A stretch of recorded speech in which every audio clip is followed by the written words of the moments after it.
Mayam Krumzari Pay Newsy, Manuna Mayam Taram Noxari. Taran Pansubal Lok Sabha election Hana Fiesky, Hokiba Taramapan, the Pangtokro Matung. But Taramatoi Pola Musatakre, Adu Masimai Pang Satakra Matunda, Haying, Lali Bepil Kuntarusida, out of Manipur Parliament Constituency, Ayamba, Apagi Mapamsing, Sida Aniso Face Gimikal Manipur, Pangtok Lagani, the Manipuri Sunaba Yamna. Year-long violence laigipa aduga tongan challenging period haibitare matangsi misimina aduga mayamna wanaba matam sita hariba LS poll 2 phase to lakpasina iroina na masigi Manipur laiba tongan community sing marin major community sing kuki community sing naga community amadi maitei community sing wakalon sing hariba lok sabha poll aniso phase sida tariba sing si kadai bauda masina hariba election sida kari fact lakadake mamang the sathakiba election lok sabha election kya da mishimina mian mipun amadi tungan ba free and fear nataba free and fear oiba adugum election gi mami sauna ta gi number mar kanda haniki lakliba hayeng pangthok ko election asida su karamba mafam sing adu kari angle da hariba election gi adugum ba exercise do pangthok da hai mutang the shadows of different thoughts in LS second phase have to be the karana peg news ki Studio election bill say hek thangna ye thangdali piri pasi za khaide mani former acting chairperson MSRC ni am da mani bitaram noksari with mayai thangda election biri baza ahong sama mobi senior journalist za mobi taram noksari loinana matai thang election biri baza sang kasar social and political activist ni za sang so taram noksari ai han baza sang degi han ha haujege handaki election se tasengna di Manipur ki situation si yenglaga akhoi yamna masida akai te kari thokningai leitaba male haina idi lowe adubo laibak thibadi nahan energy da khara thokhibane habako tan thokhiba leibado tasengna hoji Manipur gi situation yengba kanda akoina adugumba accident haigadra adugumba problem mayam thokpase mase akoi laibak thibane na lojeba maramdi hoji ki situation sina Manipur da thokliba lan natraga problem sina hena muru oiba potne ba election si da ko ado mi sing mayam se madu ko tholaga akhoi gi problem mayam do maning da thamdoraga akhoi gi election da mamang da oina changsalakpa haibase mase akhoi muna khangba nainaba amadi change phapta hanba adona akhoi gi people sing se integrity leite haibase mase akhoi adum phaptai aduga akhoi kya mature oirage oide haibado handaki election da dum oi maramdi yes Manipur gi as normal situation da normalcy da leidana khotana magi democracy right to ki party ki kaino tawna dana khotana khara lange khote hairadi khole hairadi chumba ado hojik Manipur gi situation se kamai leri ge habase mayamna angang chahi manga phoboda pi tarabo khangrabo potne section mayamna appeal toribo potne aba ado bo laibak thina thokre aduna hayeng amuka outer gi da hayeng second phase oina tawgadoriba mafam ase akhoi ayamba naga na kaino tabo mafam khaktani only chiri se some part aduga khoi gi denopal se oibne the rest di naga na dominant tobo mafam ni haijariba aduna akhoina lakchaning point di yes hojik matam se phatarabne na mi singse kari tawribra kari tawgadabra haibadi akhoina madudi ya yauna akhoina kari haironi ko tawdabu ai wakhanda di hairiba candidate leriba candidate che akhoi atopa nate naga maseng khakta oibnina masida jo akhoina thodokna hayengi election sidadi mamangi hanakumna iran thoklaga madu tawdana khotana problem thokpadu adugi thokningai lakningai leitabra haina aidi adumaina lojeba ko adi view dre maramdi masi ngasai amana karasu naga maseng oigadaba oiba potne heba aduga ngasai yamna party hairasu khogi ani na independent mu oire do amana congress amana NPF haina ko aduna hantaki Manipur da lairiba situation sika aduga hantaki amu candidate se naga khakta oirakpa kaino timing si dadi ichinaw naga mayamna su peaceful oina adum election se hayeng se panthogadra conduct tobuna chumbra haibase akhoi dumaina lowe adubu adu tobu yani adu toroi adu gumba khradi leirasu church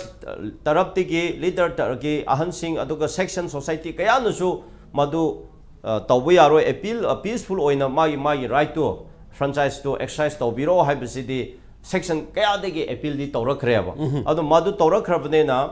people singse adum aware we brahina lowe aduga ke han mi se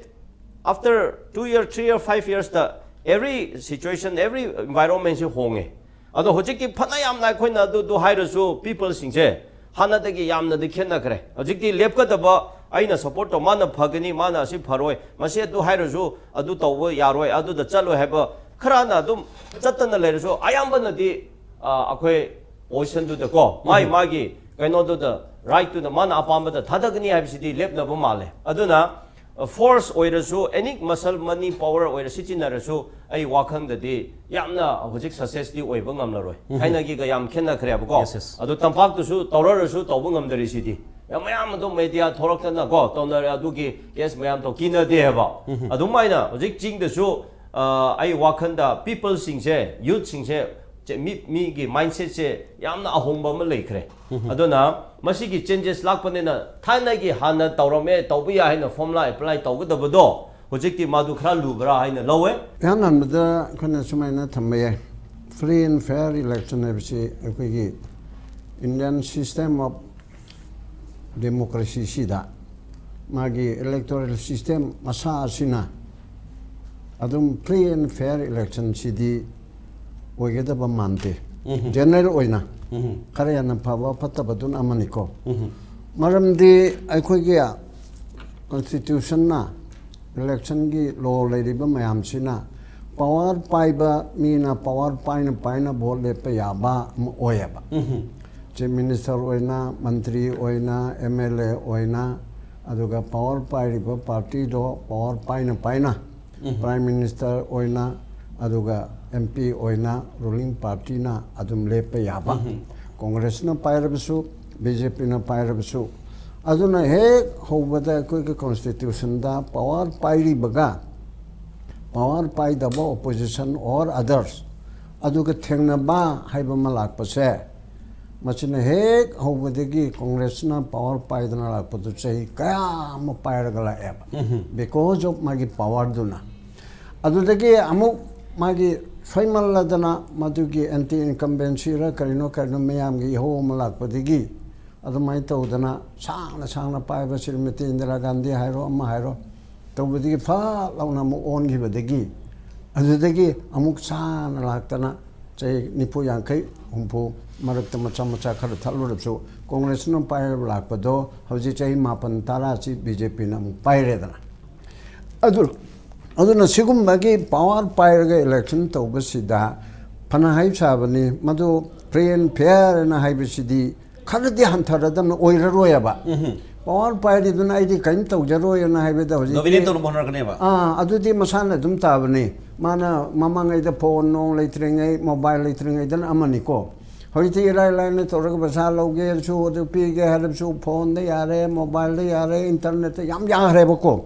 aduna Kharadi adum present system chida pangtok election nina the first past the post haibanina mi na vote lepanina party na leptabanina mi dun mapung na lepanaba proportional electoral system the party na agenda na lepkadam neba mi dun secondary oraga party na lepan gadam neba adugi potu natri banina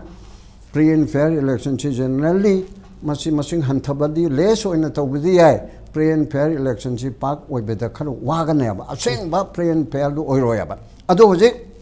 19 da togre free and fair do oiboi da to ga hingsana mapung oigere amukta thoktriba ching da toramba aduga bihar da tawba ekoina no unaramado tampaki didi at least vote man tawri pasa yelabasu amubu tawrabasu lana bu tawrabasu khitang mong tan tawri haibedo handakti pome haito eba kona ching no na rure outer gi adagi bihar no no rure andudi ki hengere ne adugi migi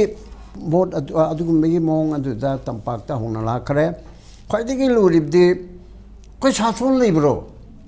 chason le raga to bola hoi chason na the government haibama lawfully elected government Mr. So and so the minister head of the government head of the executive put it layaba formally but it is only for the routine matter khakte gi oibra oidabra oi makso haira roi ai kari oidana in oide haiduino oibra oidabra question mark kamala eba adurdi adu magi maraga aduda adu magi kangbu aduna report period ga Manipur has no problem election commission na hanga angani government of India da government of India home na Manipur da hanga angani authority budi election commission ni but election commission na sasun pai banate sasun pai hanga ka karkili toba report pero ai loini yare ai repeat mi yadri har ga di musu tawroi aduna puna mag du jang kanda adu di loin order se election commission na kara control to we have ni mana law and other partnership see the election commission na partner hoya Manipur ki or Bengal ki home ministry to na tok jagadam ne ba SP do DGP do advisor do police ki home department ni oidong ne election commission oi roya ba only thing when pen da bo khota to the DGP transport to bio SP adu to re hai bi da moina se ma Kuting in jabai wani kuting in bati ngam ne ba aduga chindok chinin to bo khot di han na le bo home ministry ki DGP ki adu police ki structure police department ki lady basin adum tok jagadam ni paramilitary forces ki lady fin adum tok jagadam ne aba India ki lady ba jike kanon sidati power politics ni power pai na bolo hone sidai da khoi na community ama khakta de gi candidate ngakta ni aduna kaino tawroi hingsa thoi haibadu di khoi maduma haibadi ai kitang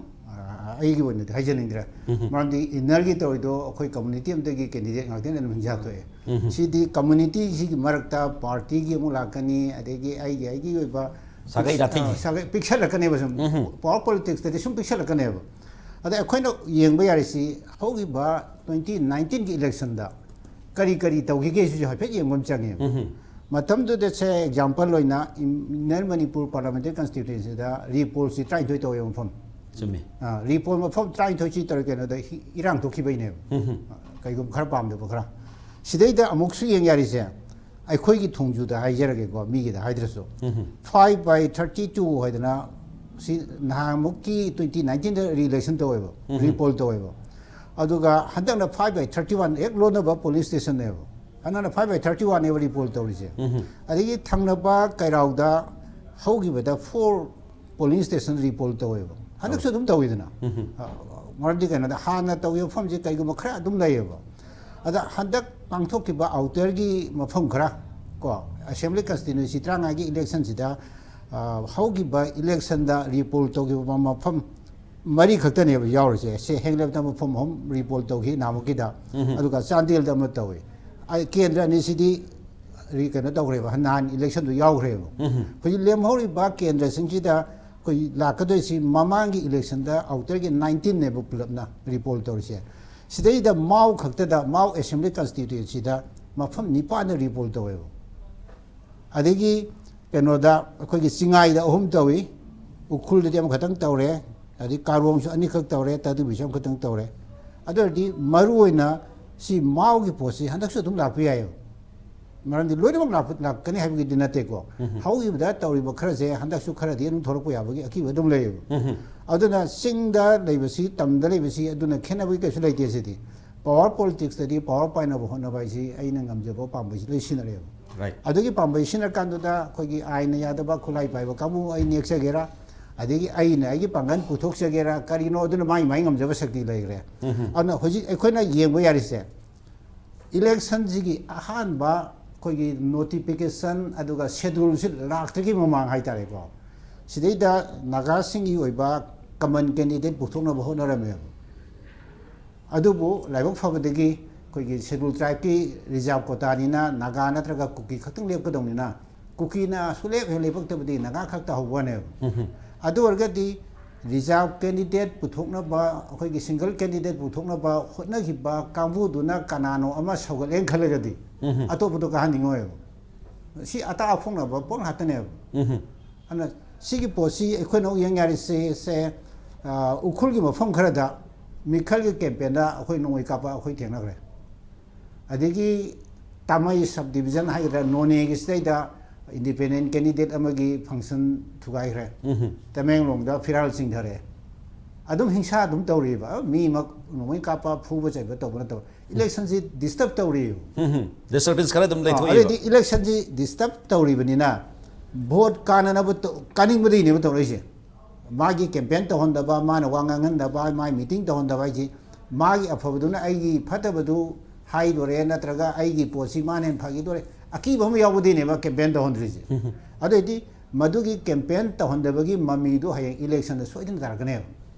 ji akoi tampaki security asu yamna kanbada babuda khulai paiba kambu tholaga election disturb tong maine singdadi security du khara adum lapses legane ba mami area jam chawbuni na akoi tampaki area pi yam thunu si yobya pham ne dare ne security se last election ge akoi chora pha mo yengyai yam kutna natraso last election da security se company maudra akoi election commission degi ni मदिग मन दे यांखै मा पलमदि मणिपुर दा खाना लेजबदुन ओइरगा 38 हेन गलवे मदु लौरिसि outer की election तबु मतम दा से सेनापति दा कंपनी तरा थमी अदुगा जनदा उखुल दा ट्राइ थै थमी कांपोपि दा तरा थमी तमिलनाडु दा मापन थमी सुराचंपुर तरा थमी चांदेल दा त्रातुक थमी जिरिबाम दा मरि थमे कंपनी के नसिंसे कोई मोइना इलेक्शन फेयर होइना नबगी दमता है तारे हिंसा नमथना बगी दमता सेकंड फेज दा तवेबा आउटर सिना फर्स्ट फेज दा अखोइना हंदकना इनर गा अदिगी आउटर की पार्ट खरगा फर्स्ट फेज दा सकिबने अदुगा 2019 दा तबुदुदी कोई आउटर सिना फर्स्ट फेज दा वेबा